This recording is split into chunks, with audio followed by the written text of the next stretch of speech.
Hello, everyone. Welcome to Whiskey Wednesday. Me, your favorite host, Chris Dempsey in Dallas, Texas. The other hosts are kind of here today. We got Big Mo over in San Francisco. Mary's on vacation this week because it's her birthday and she decided she needed to be out of there. And then we got one of my favorite people in the whole world, one of my mentors, Alex Fletcher. He is coming to us from Jackson Beer Garden and Bar None Consulting. So we're going to have a really fun time today. Thank you very much for coming. Dallas Cowboys lost. Did y'all win or lose, Maurice? Well, y'all lost too, so we good. We talked But about the Stars this are in. Am I right, Alex? That's right. Dallas got what? World Series, Stars, Cowboys. Hold my beer. Yeah, that's that's right. All right, guys. So let's get on into this big jam right here. So, Alex, Yes, I've sir. known you for what, almost a little over 10 years or so, and we've been really good friends. But for all those cats that don't know who you are, why don't you give us a little backstory? Let us know where you're at, what you've been doing, how come you're so amazing. Well, thank you. So my name's Alex. I'm the beverage director for the AT&T Discovery District in downtown Dallas and Hospitality and Life. I have been in this industry longer than I care to admit. Hopefully, whiskey has kept me somewhat cold, so I'm not showing my age quite like I should. We're currently working on a few projects. We're down in Dallas, did about a beer garden with about 10,000 square foot patio, upstairs bar, 4,200 square foot inside. We got a ton of stuff on draft, ton of whiskey, ton of tequila, ton of all good things. We've worked ourselves through this pandemic and we are doing quite well, thankfully. And then we're working on another project that's just across the street. It's going to be basically a 55,000 square foot food hall with a few bars in it as well. That's what we're working on now. My backstory is I was a cocktail waitress, a bar back, a bar back, a bar back, still a bar back, bartender for a little bit. I opened People's Last Stand. I was a beverage director for Vic and Tango's. I did a couple places, Henry's Majestic, Harlow MXM, Trick Pony, Atwater Alley, and now I'm here. So this is what I'm doing. Busy man. So with you said that you guys were kind of able to shift and adjust and kind of navigate through COVID and everything. How was that? Because managing such a large space and having all that kind of going on, what were some of the challenges that you faced, and how did you what were some of the adjustments that you made to kind of make things fit? Well, it was interesting because we opened 2 weeks before COVID and cranking right along, fixing all the problems, doing things like a normal restaurant should do, and then shut down. So in a total scramble and panic, we adjusted and we switched to all to-go packages. We did to-go cocktails. We did to-go everything. We did a lot of donations. We tried to feed as many people as humanly possible. I think we ended up giving out about 4,200 meals in 2 months, just to do what we can for the industry, and then keep ourselves active too. Because when as you guys know, being in industries that we are, if we're not cranking right along, it's very stressful to not be able to do anything. And our entire industry is about bringing people together. That's how we thrive. That's how we make money. That's how we enjoy our lives. So now that was completely taken away from us, it took a little re-engineering. We were very fortunate. We have a very, very, very large patio space that was able to be very socially distanced. And we, did all of the things like sanitizer at the door, temperature checks for every employee when they walk in, any symptoms, they immediately went home, and then switched everything to plastic and single use, everything wrapped, everything sanitized. We hired a bathroom attendant that literally went in and cleaned after every single person, and just threw as much sanitation as we possibly could at it. And that was what we had to do. The restrictions have been lifted a little bit, but still, we do the same thing continuously just until this whole mess is behind us, which hopefully we're getting there one day. it'll get there. But until then, you know, just play it as safe as humanly possible. Right on, right on. Yeah. So you've been a pretty big whiskey guy ever since I've known you. What is it about whiskey that drives you to put together these massive, amazing whiskey back bars that don't necessarily carry all of those big brands? What makes you choose to go with the craft route over big brands? Well, I have a kind of a philosophy in my back end, and it's pretty much you are your back bar, right? So if I walk into a place and I can basically scan a whole back bar and go, oh, I know what type of establishment I'm in. So it's all about framing exactly what you want to present yourself to be. Actually getting in and like taking the time to do the research and get the whiskeys that you really thoroughly enjoy versus just knowing what's going to sell. It takes a little bit of finesse and it takes a little bit of mathematics, but at the end of the day, your bartenders and yourself, when you walk away from your back bar and go home and think about it, it's like, you know what, I did good. I showed people things that they did not normally drink or would not normally drink. And if your staff's educated and they're behind like what you're trying to sell, it just makes the whole thing fluid. And it makes an experience versus just being a bar with, you know, some whiskey. Like, there's a million of those. Let's do a bar that has something that I'm gonna remember about. Word. So, okay, I wanted to ask you, if you were to put together your own mash bills for your bourbon and your rye, what are your mash bills and why? Man, it would honestly probably depend on application. So a few different applications, like doing things like a Manhattan, doing things like a Manhattan or something, I probably dumb down the rye just slightly a bit, just so it plays with the vermouth a little bit and kind of rounds itself out. And then doing a mash bill just for like an old fashioned bourbon or a straight, if somebody likes something spicy, you know, you crank it up a little bit and do anything you want. And that's kind of how I build all my cocktails too, is I go through the mash builds and I'll see what's going to work in what application versus just saying this does all these things. Okay, so let's say we're just making old fashions. Sure. So what would be your mash bill and your old fashioned for your bourbon and your rye? Oh man, I'd probably do definitely a high rye on it for sure. It would be percentage wise, I don't know, let's do 60. I don't know. a high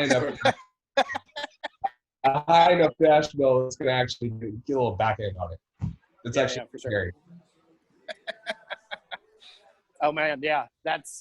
So everybody knows that you kind of work your cocktails the way you would working a food menu. Your mind works in the flavor profile realm of kitchen, right?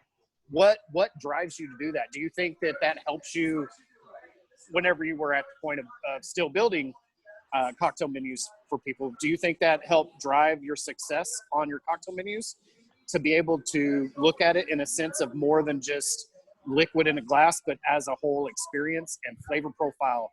And I had this dish at the dim sum place and I want to recreate that in this cocktail, i.e. the mushroom cocktail. I think like a big part of it is, you know, I took a lot of inspiration from food and chefs, like you just said, but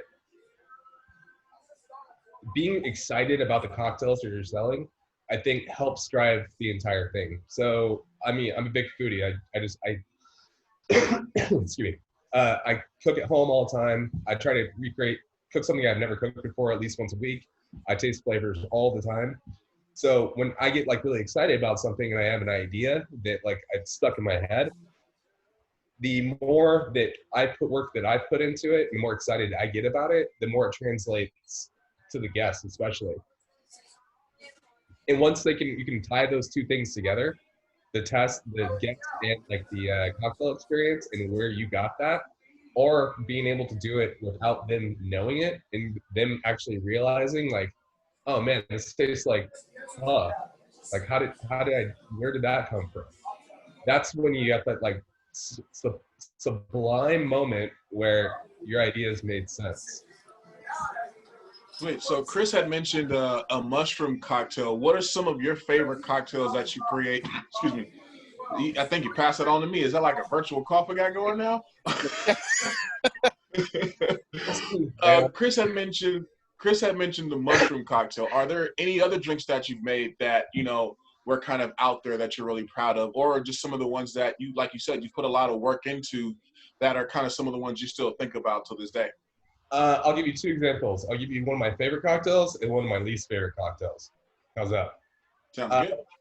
I did one years and years ago that basically did a rapid snappy infusion into like a Old Heyman gin. And then it was like super bright, super green, super fresh. Made a sour out of it, and then did like a bacon dust maltodextrin rim. So it reminded me of like almost a split pea soup, but in a really fresh sense. It was fantastic, and everybody got it, understood it. And then on that same menu, I had made a rip on a Mai Tai, but being a little too literal on everything, I made it with like a coconut curry or a green curry, and then like a spiced pistachio or jat, and then did like this weird pistachio dust rim, and I called it a Thai Thai, and it was god awful. It was the worst thing I've ever done. But in my head, I was like, well, that makes sense. It's Thai. It's a Mai Tai. We'll do this. We'll add all the flavor components, and we'll do all the things. We'll put it out there. And I don't know what I was thinking during R&D, but once I hit the menu, man, I was like, what did I just do? It's awful. There's pistachio dust everywhere. I'm just like, someone's going to have a tree nut allergy. It's going to be awful. But, you know, you do stuff. That's hilarious. Yeah, I think that was a Tango's drink. Yep. Yeah, I remember that. That's you're working with me. Funny. Why didn't you tell me to do that? Because he's Chris. Oh God, that's why he's saying. Yeah, I'm just like, hey, we're gonna fuck it. We'll just go with it. I'm back, man. Whatever. So that's funny. So you grew up in Dallas. Yep. What did you do before you got into the industry? I was a musician. Oh yeah. So I basically went to college, got a degree in philosophy. Realized that I had two options: teach or philosophize, and neither one of them was going to be my route. Joined a rock band. Played rock for about I would say 8 years now. Maybe. Masa? I'll tell you about it. Sorry, I get all the questions. I played in a rock band, and that was 8 years of my life, really.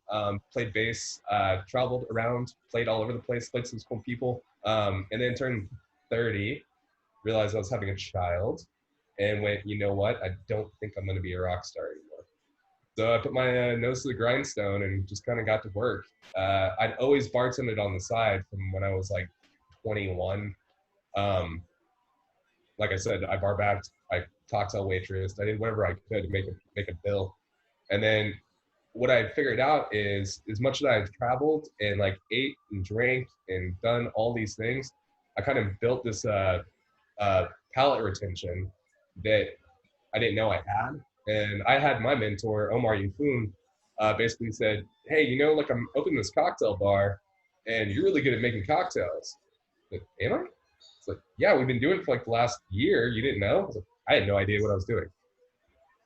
So after that, systematically had to reverse engineer it and figure out, oh, okay, this is actually a whole business that I had no idea about. So for the last 10 years, I've been doing that.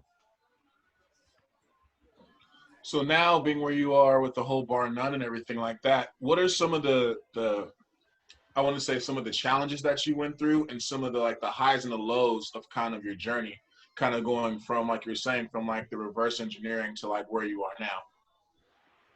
So there is a, kind of a moment that you get to in like running a business or anything where you realize like you've been taught all of this stuff, how to, open and close restaurants, how to,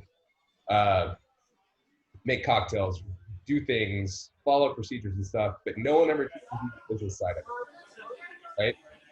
So it's basically trial by fire. I was actually just a bartender and became a GM in like the snap of a finger, and had to learn everything. And it wasn't all correct at first. Like I had no idea what I was doing, but really coming back to learning, like, and I hate to say it, but learning Excel, learning math, learning just common sense, knowing how to stick to your gut, knowing how to have to actually execute a vision and have a clear plan. No one actually ever teaches you that. You just kind of have to run with it. And you fail a whole bunch, but you learn everything. You learn twice as much from failing as you do from not. Good point. I have learned a lot from failing, a lot. So yes, I completely concur with that. Yeah. So do you think, like, your approach to the way you run your bars, do you think that is why y'all are so successful every time you go into this place and you put your hands on this bar? They just seem to blow up. Is it because of the approach that you have? Do you think you have a vast array of flavor profiles on your menu, enough to where you're hitting every aspect of the guest? So I have, it's in one of my manuals, or in my bar none stuff, I have what I call the 90-10 split. And it's going to be almost like counterproductive for me to say this, but 10% of our job is to make cocktails. 90% of our job is to curate the experience. So I can teach anybody how to make a cocktail once, or make 15 cocktails great. But what I spend a lot of time on is trying to teach people how to adjust your lighting, deal with your guests, keep your head on a swivel, all the systems that are behind a bar that make a bar actually function and run and feel alive. And because I've been to 1,000 bars that I've gotten a great drink at that I will never go back to again. And I've also been to 1,000 bars that I've had a crappy drink in that I would love to go to a whole bunch. So I think creating a bar is not just writing a cocktail menu, it's creating an entire environment. So I'll just call it dumb luck that I get lucky enough that I'm able to curate these things and people appreciate them. But I think I'm okay with what I do every once in a while. Yeah. So if you weren't in the bar realm, would you still be on the road? Would you still be doing the rock thing? What would be your other hustle if you weren't in the game right now? I'll tell you, my other hustle right now would be working directly for anything sustainable. Sustainable, basically anything. Sustainable energy, taking care of Earth, like hippie stuff all day. There's so much waste that we go through every day that we try to like get as little waste as humanly possible, but I find that a huge challenge and something rewarding. That being said, I know you started going to a beehive or a beehivery. What would that be called? I don't know. Beehivery? Yeah. And this is your favorite host, everyone. This is Chris Dempsey in the Beehivery. So, yeah. I make up my own language. It's called Dempseyland language. It's fine. You catch it. So do you think? Yes. Yeah, the Don King on the beard.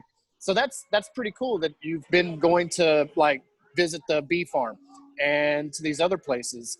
Do you see yourself maybe in 10 years gradually going to that side of the industry, or do you think you'll still continue what you're doing and focusing on sustainable and zero waste products for the business that you're at? I would love to be a curator of the two, right? Okay. Because a lot of the huge big problems with just small sustainable farming is just the cost associated with it. And then us being, in the industry that we are, costs us a huge, part of our business. So being able to cross those two together and actually making a business model that would help. Like, why are things that are more sustainable more expensive, right? Right. Like, shouldn't we like flip that whole thing around, and shouldn't that be the, like, take the hit and that be the cheap thing? Like, oh, well, this is good for the earth, so let's drop all the prices on everything and make it actually viable for people to buy, and that would do the exact purpose of what it's for. So I don't know what that road would look like, but I would love to do whatever I could to help, for sure. So, I mean, if you followed Chris' path, would that make you like a beehive man? Would that be your Yeah. that be your new? No, I brought my son to go with me, so he can do all the beehive stuff. I'll just pluck the goods. Yeah. Word. Well, I mean, it's Get to work, boy. Well, it's interesting, you know, like we were talking yesterday on my other show about like phosphine and kind of how, like, you know, there's life everywhere, you know, life exists everywhere. And, you know, I've always felt that if we went back to the old days of like the bartering system, to where like, yo, I have an apple farm, I have a bushel of apples, you got oranges, you know, let's figure out a way for us to like come together. Yeah. You know, I always felt if we could find a way to get to even, you know, even if it was like a 60-40 split or something, we can incorporate that back into our lives. That would definitely help with some of that sustainableness. But, you know, again, and also people would also have to learn how to like grow their own food and like actually get dirty and like worms and all that other stuff. So, you know, I'm trying to picture some of my staff trying to farm stuff before they come in. Hold on, man, I gotta stop and go pick up a bushel of apples from the orchard before my shift. So to ask you, so if you had a farm and you were able to grow produce, what would be some of the things you like to have on your farm? I mean, you gotta just think about the area that you're in. So just anything that would be, well, I mean, we're in Dallas, so whatever can survive the heat of hell would be the thing. And then herbs, obviously. Any type of spice, any peppers work well here. You know, just whatever can survive the Texas heat. I think trying to force things to actually grow here in a natural setting that don't, you just get a bad product. And see, that was going to be my next question is like, how do you feel about, like, you know, say you're bringing something in like an invasive species, just, you know, to kind of suit your own needs because you want something, you know, versus like kind of following like the land and letting the land kind of tell you what you can do. It's all give and take, you know. It's like the whole thing's give and take. So if you take something and actually put it somewhere that, you know, it's actually going to be detrimental, it's not going to give you anything back besides bad. Right. Would you suggest that more bars and restaurants try to grow at least a part of their own produce in ways to kind of cut down carbon emissions and these types of things? And would you suggest, I mean, obviously buy as much local as you can, right? But how do you go about buying something from California without it being, you know, $2 for a pallet of strawberries because it comes from the biggest conglomerate? How do you go? Do you have your chef do this, or do you personally go through those avenues? Well, I mean, part of it's just writing your menu this season, right? So, I mean, that's step one. So if it's January, I'm not going to put a watermelon cocktail in there that I have to get from God knows where, because it doesn't make any sense. And then, but you can still like carry those flavors on as well, just like from preserving them in the summer, you know, make a shrub, make a jam, you know, do some sort of preservation on them so you can carry those flavors over. As for people growing their own stuff, I mean, yeah, I'm all for it. Could they probably grow enough to actually do their whole business model? Probably not. But, you know, just a little bit, it would help, get your staff involved, learn a lot about the horticulture and everything else. And then you can also get some cool flavor aspects, like different kinds of mint and stuff that you don't really normally see. All that stuff's available. You just got to grow it. So hopefully as we kind of like go back to some form of normalcy, where are some of the few places that you want to travel? If you can get on a plane and like go spend a week, give me 2 places that you're going. Man, God, anywhere at this point. I'm turning the big 40 this year. So I was really wanting to go to Japan. That was kind of my plan. I don't know what's going to happen this year, but Japan's one of them. And then pretty much anywhere in Central America. Chile would be fantastic. Love to go to Greece. Anywhere in the world I would love to go to. Like I'm not biased about going anywhere in the world. Take me anywhere, I'm gonna learn something and have a good time. Word. Yeah. So I think Chris Furtado can help you get to Japan. It's Right? Yeah. So what is your favorite distillery that you have been to? Well, what's Pisco Portone's new one called? What is it called? Chorus something. I don't know. We'll say Pisco Portone. Most people know about that anyway. That was a really cool experience. It was cool in a different aspect that, it was in Peru, went to Lima, and we did all the things, but actually getting to see some really cool stuff that I really appreciated about that distillery was everything on that thing is like it's distilled to proof, right? Like there's no cutting it. So you got a shot and you got to hit it. And seeing the grapes and how they're actually grown in a really stressful environment with no rain, the whole experience was fun. It was probably one of the coolest events I've ever been to in my life. We were there for like 4 days. We had great dinners. We had great ceviche. We learned more than I ever wanted to know about anything. It was great. Right on. Well, so kind of on that note, Pisco, amazing cocktails, great spirit, tremendously good spirit, if one might say. But you kind of been into agave for almost the same amount of time as I have. And, I'm not going to say that either of us has lost a car or done things randomly throughout nights of having nice agaves. Do you think, as I'm reading, how different areas are growing in our industry, whiskey is still king in the U.S. Do you think agave is going to catch up to the sales of whiskey and vodka? Well, I mean, the true question. This is not in Texas, because we know Texas is a little bit different, but like in general. But I mean, the true question is, can it? Well, yeah, with the prices and the way it's grown, probably not. Right. I mean, it's like, the popularity could grow to the same amount, but I mean, is there enough?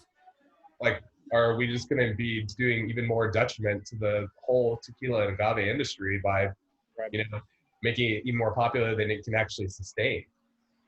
Yeah, I agree with that. I mean, it's probably my favorite spirit of all time, besides whiskey, of course. But yeah. But I mean, we get to the point like it might not be around for a while. Then what do we do? So true. That's true. So and Chris for a while, and him, how much Chris loves agave. I'm guessing you've probably gotten a couple of phone calls or text messages from Chris, maybe in the middle of the night when Chris is having a good time on one of those agave sessions. Chris is on a do not disturb after 10 o'clock on my phone. Yeah, that's that makes a lot of sense. Why you throw me under the bus, Mo? Damn. I was because I wanted to make sure I was the only one, favorite host. Mm-hmm. No. Nope. You're not the only one. Not the only one. So what? Our best discoveries come out in the twilight hours. You know that. Yeah, for sure. So if you were to go into, because we've been talking about whiskey, and a bunch of other things on top of that. So what are some of your go-to whiskeys? What are some of the things that you're drinking while you're at home or when you're out with friends and you just want to grab something to sip on? I mean, I'll do like a High West Rendezvous. I love Few. It's great. I love, again, depends. Look at that. It depends really on, again, application. If I'm just doing it on the rocks, I mean, Four Roses small batch, Eagle Rare, Jefferson's. If they got on the back bar and it looks tasty, I'm probably okay with it. I'm not too biased. Word. What's the oldest whiskey you've ever had, or what's the oldest spirit in general that you've ever had? Ooh. I think did we have some Macallan 50? Yeah. Yeah, that was probably the oldest. That was pretty Okay. tasty. Yeah, it was. I feel like there was like a Bruichladdich or something to that effect. That black, Yeah. That black art was like that was 93. So yeah, that's pretty older. That black art was amazing though. Super yummy. If you guys don't know about that, that's the Bruichladdich black art. It is like their secret blend they come out with once a year, and they won't tell you what's in it.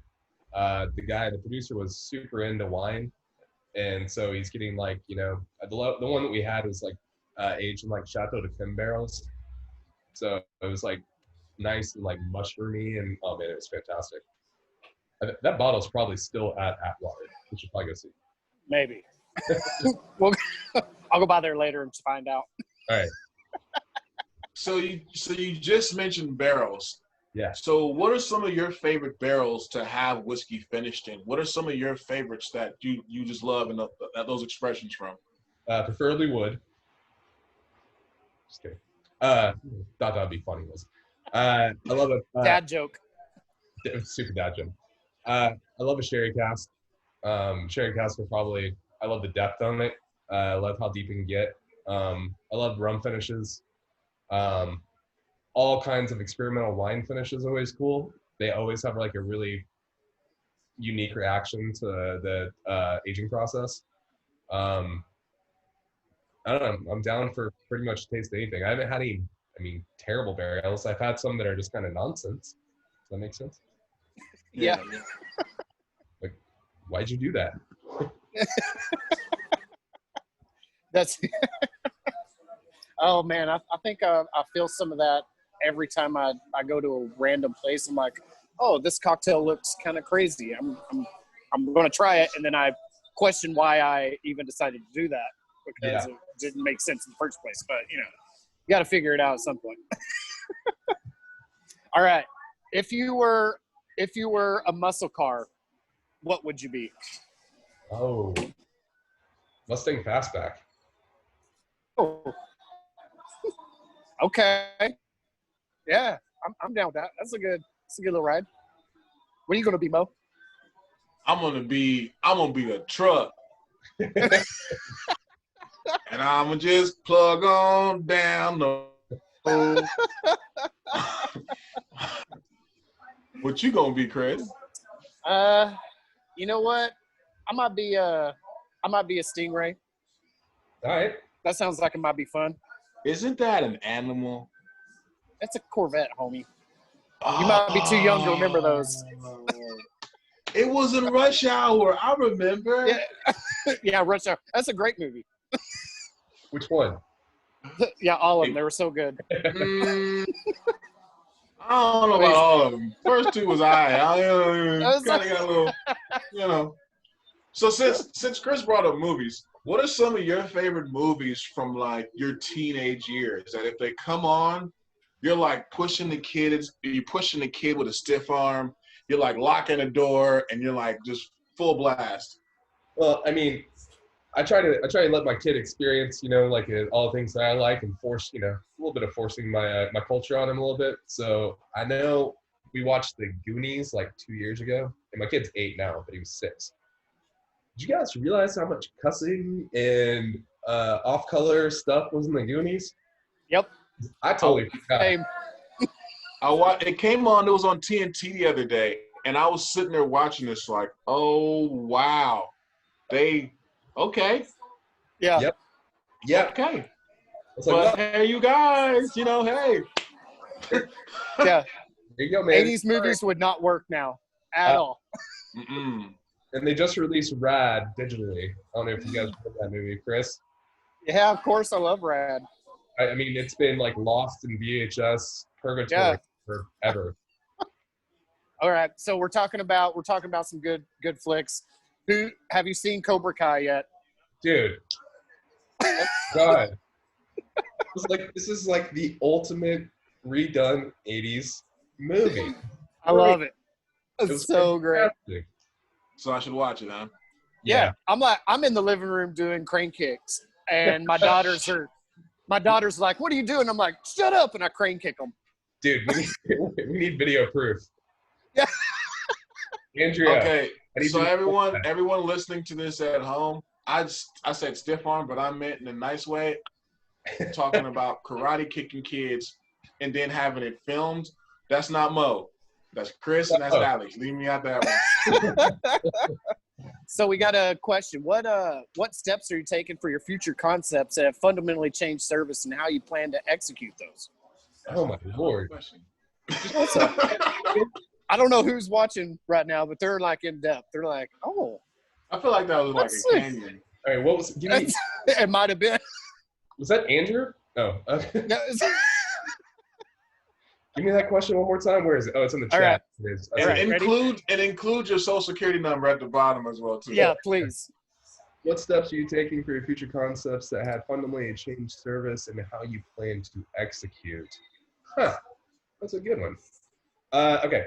So pretty much our game, our goal with everything is, you know, everybody wants a craft experience, but nobody wants to wait for craft. Kind of the conundrum that we live in. So my fundamental steps and services, I do a lot of back of the house work. I spend a lot of time with my prep guys. I spend a lot of time with actually making things, all the flavors into the most complete form as I can.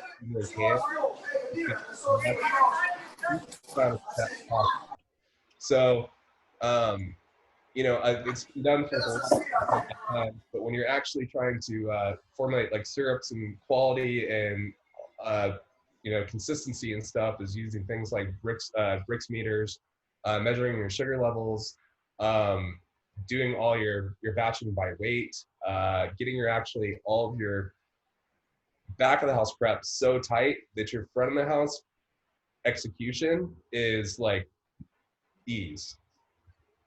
I mean, making cocktails it can be hard and it can be stressful and it can be very time consuming.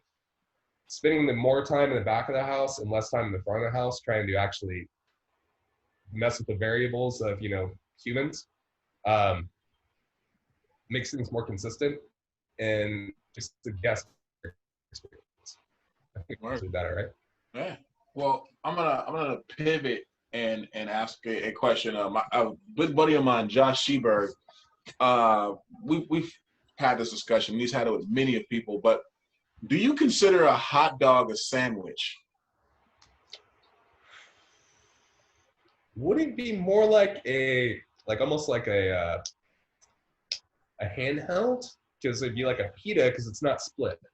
But can't you hold a sandwich in your hand? You can, but it's two separate pieces and not one. It all depends on what kind of loaf of bread you get as well, too. It'd be a pocket. So that's not a sandwich, though? No, it's not two separate pieces of bread. So is that technically So it has what to be sandwich? two separate. Okay. Okay. So a I taco, did not I mean, a hot dog could be a taco because it's folded in. That's totally, yeah. So a hot dog is more of a taco versus a sandwich. Yeah. Huh. Now we're getting somewhere. But would that be considered an American taco? Yeah. Yeah. Chicago taco. Chicago taco. I think we have a concept. Yeah. Come on down and get your Chicago taco. We got them all. Have ball, ballpark, everything, hot links and all that. Catch it. That was off the cuff. I'm impressed. Oh boy. Like, that's ridiculous. That's Okay, Oh so man, you got me on that. name our hot dog stand. What's our hot dog stand going to be? Ooh, I mean, Chacos? Chaka goes. Hot dogs? That's hilarious. That's funny that you say that. I mean, when Mo and I were up in Philly, we went to this really dope ass hot dog joint, and it had like a craft bar and really great beers, but it was specialized in all these really good hot dogs. And I'm like, man, we need that shit down here. I don't eat hot dogs anymore, but I would definitely, I think it would work. Yeah, Destination Dogs. That's the name of it. Thank you, Canyon. So with the pandemic changes, given the depth of your prep process, have you had to change your training program? And have you had any issues with your staffing? I have been very fortunate on my staffing. We actually were able to keep all of our staff employed during the pandemic, and then had to bring on more staff. And luckily, I have a very, very, very good crew that works for me. So we all have pretty good history with a lot of bartenders, and a lot of people needed jobs. So thankfully, we got really lucky. Given the depth of your prep process, have you had a change in your training programs? I mean, just spending time and actually having a training program that anybody, I guess I have had to change a little bit.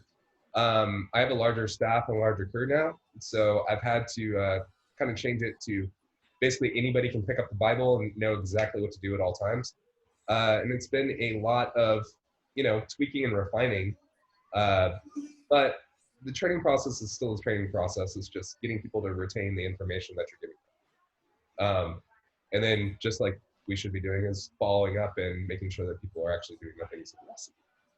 So keeping a very good culture helps out with that a lot. Right on. With the climate being how it is, you just mentioned culture, and I want to ask you something I think is really important, because you said keeping a good culture. What are things that you think are important to that? Because I mean, for me, I think that it's trying to treat everyone well, giving everyone that respect, but also holding people accountable, but in a way that you can also have fun as well too. I don't know if some of those things would be aligned with what you're thinking. Yeah, and it's been a learning process for many years. I mean, Chris can tell you, I used to get a little more aggravated than I probably should at stuff sometimes. So back in the day when I was a young person, like actually trying to figure this out, I had stress upon stress trying to build up on each other. And, you tell someone one thing and they don't do it 1,000 times in a row, it gets to you. Yeah. What I learned about myself, though, is instead of me lashing out and actually, I was brought up in a very different environment. The bartender, I was called lots of names as a barback. Had to do a lot of things, hazings, if you will, and that culture's gone. Like, it doesn't exist anymore. If we try to do those things now, people will just look at us like, I'm not doing that, which that's how it should be. So treating people as much respect as you would give, as you expect, is just as important as, anything. Creating a good culture and giving people the advice and how to help them. Like my singular goal with all my staff, and I've told everybody this started work for me, is if you work with me or at anything, my goal is for you to go off and be able to do whatever the hell you want. So giving them the tools to actually do that, that's motivation in itself.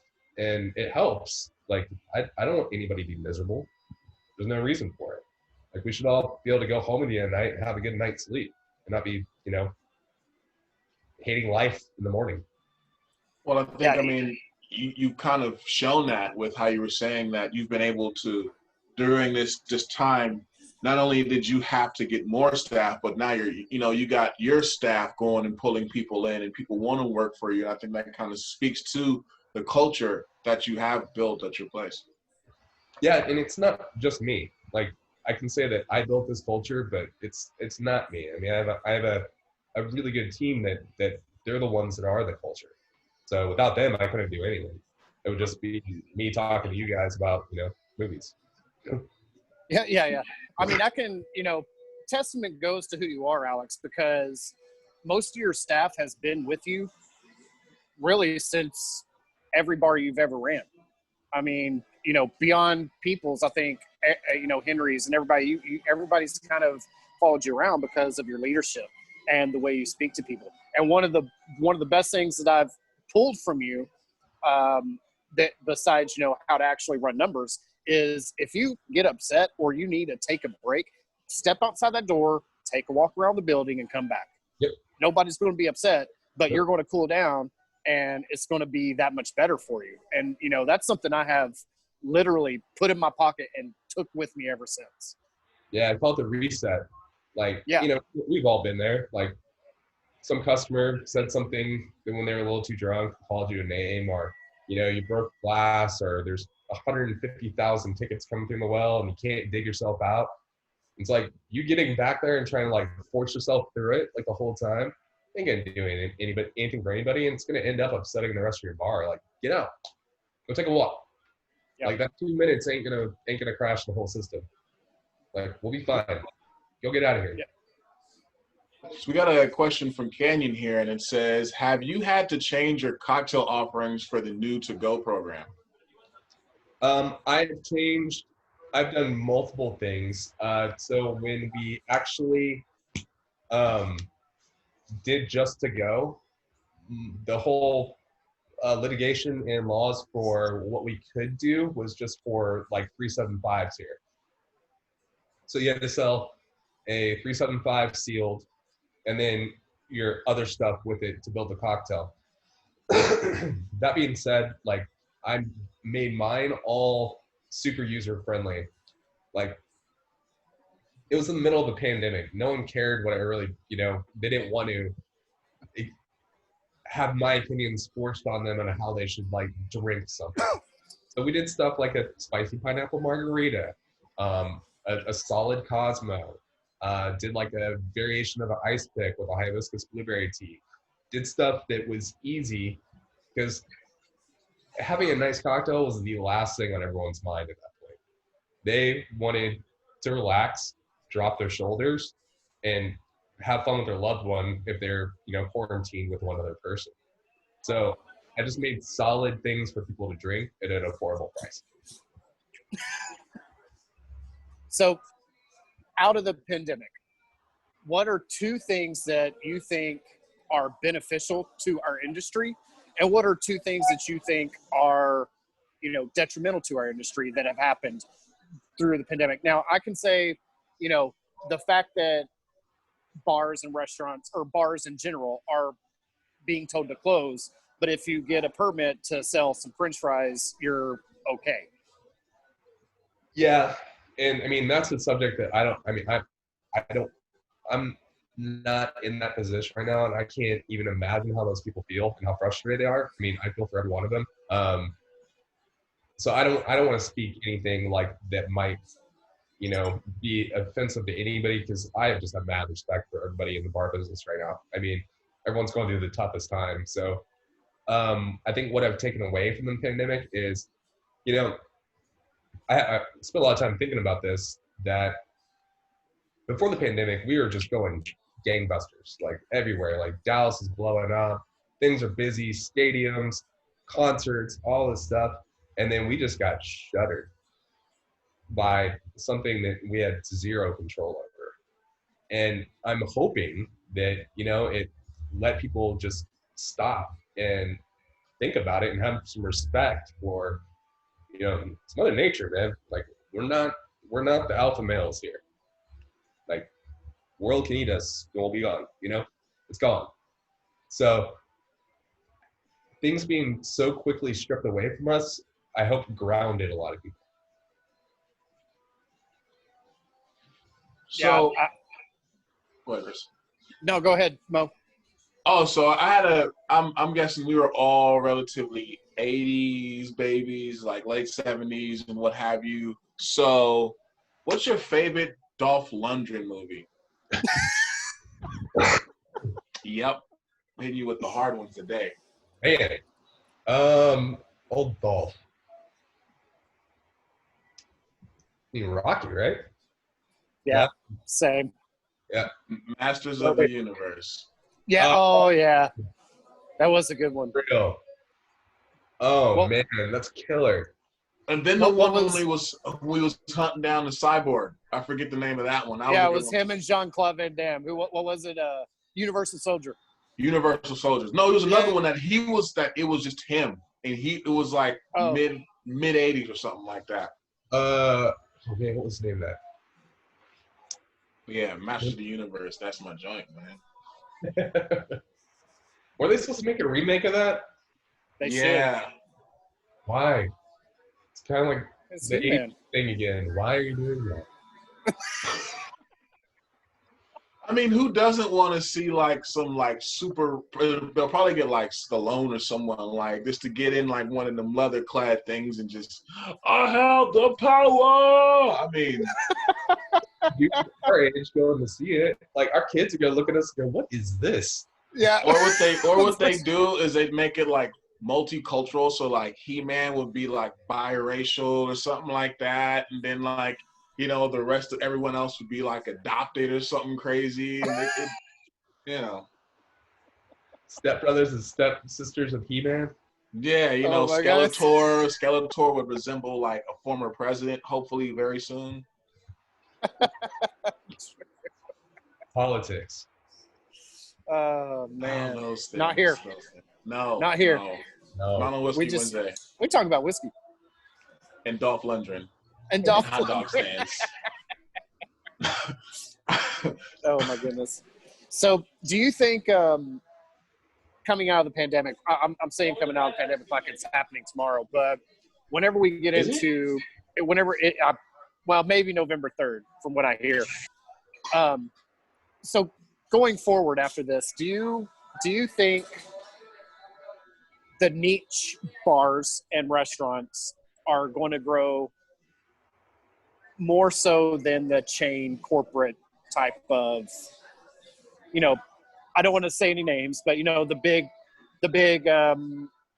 restaurants from the 90s with the stuff on the walls and the flares and I mean, I think everything has a purpose. I think maybe if some of the unspoken larger chains adapted some, I think there's gonna be a hybrid. Let's put it that way.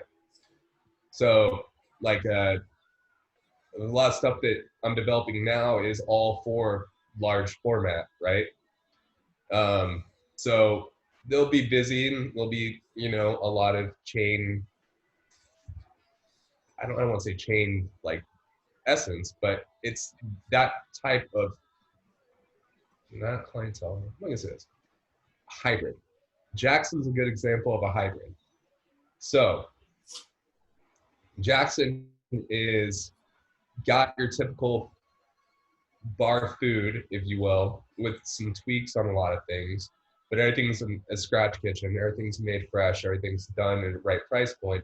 And then the cocktail list is a mix between mixology cocktails and familiar things that people will drink. The reason being for that is, and this is why I'm getting into it, is I think coming out of this, people are just going to want to feel comfortable, right? They're not going to want, you know, to be shoved into a tiny dark bar just to taste a new Armiac or something. It's going to take a while to get there. So until that is, like, I've moved back a lot of my values and some of my back bar stuff just a little bit, just so I can appease more of a clientele that they want them to feel comfortable and come out and drink and not have views forced upon them. Like, no, you cannot drink that here. More of, right now we're in the middle of the pandemic, let's go ahead and, you know, make people feel comfortable, safe, and relaxed. And then from there, we'll see what happens. I mean, there could be a million different types of bars that come out of this, or there could not. It just depends. It's a weird time. I wish I could predict the future and invest. We'd all be rich. Right?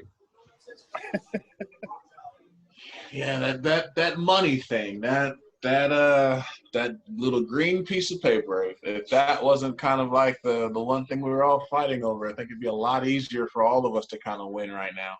Yeah. But, I think that, like, hopefully COVID has done something for us that has shown us that, like you were saying, at our core, we are a small thing on this planet. We don't run anything. The universe has showed us that the universe is large. So hopefully, like, after this, we can find a way to work together, come together, end a lot of the negativity and BS that's taking place right now. But, this isn't the first time something like this has happened. But, hopefully on the other side of it, we come out on the right side of things. But we'll see. Okay. All we do is learn. All we do is yeah. All we do is learn. Yeah, for real. Alex, can you tell us a little bit about, like, Jackson, what y'all got going on? You said you have another concept coming out, the food hall over here. Do you have a projection for when people can expect that to be online, or? We actually started hiring for one of the cocktail bars that will be in that, and we'll are taking interviews October 1st, 2nd, and 3rd. You can email jobs@theexchangehall.com and set up an interview if you like. And then we'll be opening a portion of that in late October. And then the rest of it will be hopefully opening in the first of the year. Right on. Jackson we just put in a brand new stage. It is gorgeous. Yeah. I got Oktoberfest is coming up. So we got Oktoberfest beers coming out next week. I got some Dogfish 120 minute. It's going to be there tomorrow. Cocktail menu changes. We're doing a smoked Big Manhattan next week and a kind of Citol prickly pear situation called Lost in the Hill Country. That'll be out next week too. Then we got Stars are going to be playing. Cowboys are going to be playing. We got World Series. So it's going to be a busy time the next few weeks. There you go. Yeah, Dallas on the come up. Right?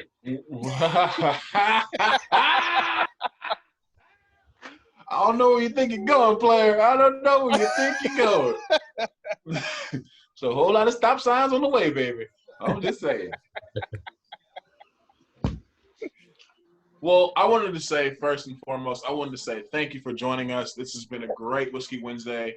I'm definitely missing Mary. Mary, wherever you are, get back to us soon because, your guy, this favorite host over here is taking over, and I don't know if I could deal with this. But anyway, but seriously, Alex, man, thank you so much. It was nice to meet you today. Really appreciate you spending your time with us and giving us a little insight to your world. Chris, anything you want to say on the way out, my guy?